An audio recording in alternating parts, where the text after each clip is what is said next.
Hey, what's going on, y'all? Now, today's video is titled, You Can Help Yourself. And I think that this is a very important notion to keep in mind for everything in life, but most importantly, retention. Because as we go through on this retention journey, there's going to be moments where we feel the urges, we feel the temptations, we feel the impulses. And the impulse to answer the desire, to answer the temptation with action, can be very strong. And often, there's this phrase that we like to say, I can't help myself. It just happened. I can't help myself. Well, I'm here to tell you, you can help yourself. You can help yourself. It's very possible, very doable to stop yourself, to step in and intercede between you, your reaction, and your desires. So, again, this is kind of a general life advice thing, but at the end of the day, I want to focus this on the semen retention because I think that that's where it has a very clear and overt application. So, with retention, as I said, you're gonna have these moments where you're on this journey. You've been going steadfast for a while. Maybe you're on a pretty good streak. You're just moving, and I'm gonna make a video about this as well. But the devil, his whole mo, his whole modus operandi, his way of doing is to take what belongs to God. He's after what he perceives as holy. And when you are on a retention journey, you have sanctified your life. You have, handed your life over to God, and you are cleansing your life.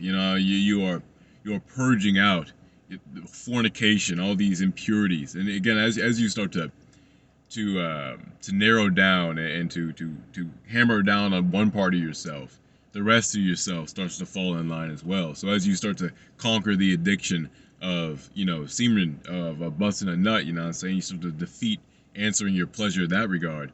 You're gonna start defeating answering pleasure in a bunch of other areas. You're gonna stop overeating. You're gonna stop maybe playing video games too long, whatever it is that is drawing you, that is something that's causing you to give in. What I'm saying? We all have our vices. We all have our little areas where we're not perfect, and so we start to clean up those areas when we're on retention. That's all to say.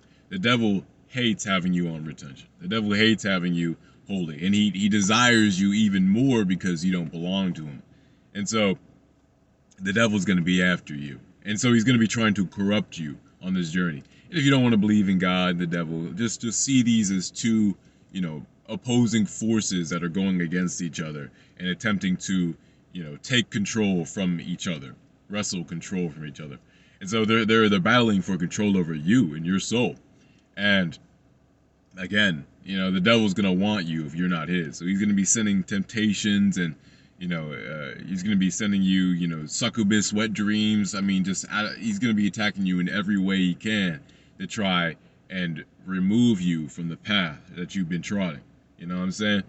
He's going to be trying to pull you off your path and put you into his collection, his collective of individuals that, coomers, these people that don't care, just people who are content living a sinful lifestyle. No morals, no morality. So yeah, that's how the devil wants you. He's trying to get you over to his side. And God is trying to protect you. God is trying to protect you from the consequences of the Coomer lifestyle. You know what I'm saying? But a lie the devil will put into your head whenever you're going through these temptations is, just go with it. Just go with it. You feel it. The feeling's so strong. Just answer the call. Just answer the call. Clearly, your body's telling you this. So you should just go with it. That's what the devil's going to be trying to convince you of. You know what I'm saying? And again, this kind of comes through in that way of, I just couldn't help myself. I can't help myself. I just have to. I just have to. No, you don't. You don't just have to. You know what I'm saying? It really comes down to a mental thing of you telling yourself, like, no, I do have control over myself. And it's a choice. It's a decision. If you don't want to have control over yourself and your actions and, responsibility over your behavior, the devil will steal your autonomy in a second. You know what I'm saying? It's that simple. You know what I'm saying? If you forfeit control over your life, the devil will take it and he'll control your life for you. You know what I'm saying? That's why I say stand for anything or fall for everything. Because if you forfeit your control, if you forfeit, quality ground, if you don't even have a stance that you stand on, then at the end of the day, you can be washed away by any different stance. And that's the devil's thing. He's gonna wash you away with anything. You know what I'm saying? Well, and specifically in this regard, the temptation. He's gonna wash you away with that temptation. You have to stand on solid ground of resisting the devil. You know what I mean? And really, this is what it boils down to. You know what I'm saying? I say you can help yourself. This is how you help yourself. You have to consciously resist the devil. You know what I'm saying? You have to consciously resist the temptation, resist the urges, resist the impulses. You have to consciously and more than consciously, you have to intentionally do it. Like you have to like really like speak with intention, mean what you say whenever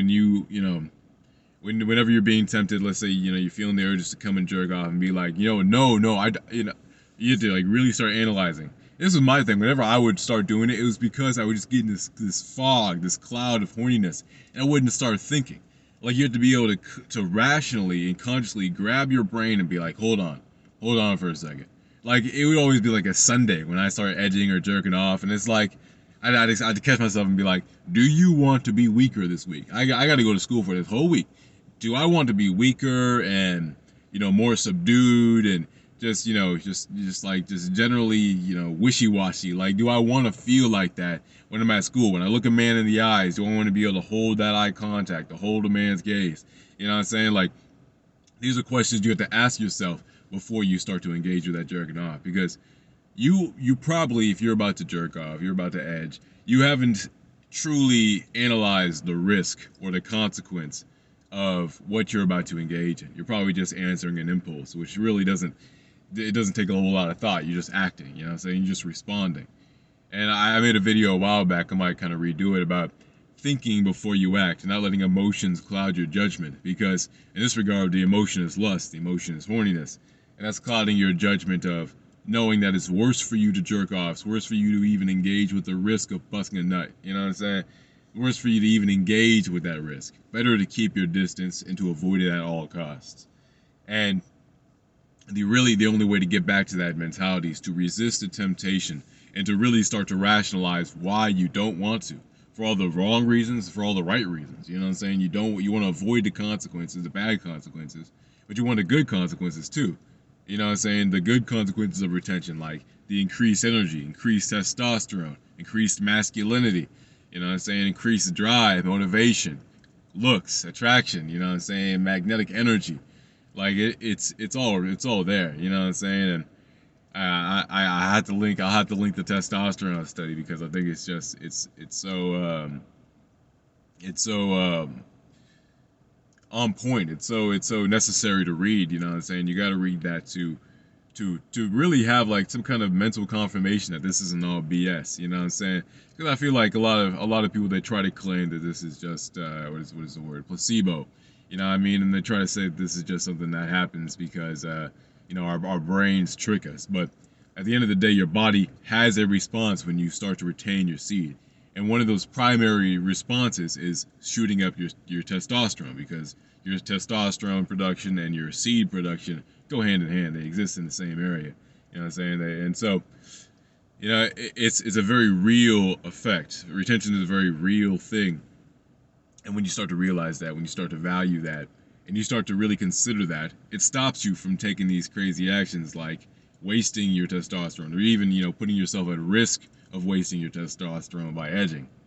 So at the end of the day, fellas, we have to make sure that whenever these moments come, these temptations, these urges, this could just be anything in life, any kind of, moment where you feel like you are no longer in control, where you feel like you are no longer the captain of your own vessel. You have to be able to say, you know what, no, because the thought's going to come up that you can't help yourself, that this is just something that has to happen. But you have to be able to step in, intercede, between you and your body, between you and that part of yourself that just wants to give in. You have to be able to intercede and say, no, I can help myself. I'm going to resist this with every ounce of my being, and I'm going to call on a higher power for aid, ideally. You know what I'm saying? Just go to the Lord. Give all your problems to the Lord. And listen, everyone has a different idea of what they believe in and what they see as, the eternal truth. But at the end of the day, there has to be some sort of universal force that is here and that is willing to aid us in our lives. You know what I'm saying? That is willing to give us some direction, that's willing to point us in the right point us the right way. And when you come to that force, when you come to that entity and you ask for assistance, you'll see it, man. And listen, that might be placebo. Who knows? You know what I'm saying? But if it shit, man, if it ain't broke, don't fix it. You know what I'm saying? If it works, it works. So do whatever you need to effectively resist. You know what I'm saying? And you will have essentially proven the notion that you can help yourself. You are not subject to your body. You are the ruler of your body. You have to be the head of your kingdom, the king. You know what I'm saying? You have to be in the number one position. And that's how you effectively move throughout life. You know what I'm saying? Don't be subservient to your body, subservient to your impulses, subservient to your wishes. You have to be the one in command. All right, y'all. I hope that this video kind of shed some light on the fact that in life we do have options. We do have choices. We do have the ability to control which way our direction goes. You know what I'm saying? Obviously, there are going to be moments where we feel an overwhelming desire. But at the end of the day, we are in control. We choose how we act. We choose which paths and directions we go down. And so we have to make sure that whenever we're facing down these things like temptations or bad behaviors, we assert our dominance over ourselves. We maintain authority over our body. All right, take care, y'all. Peace.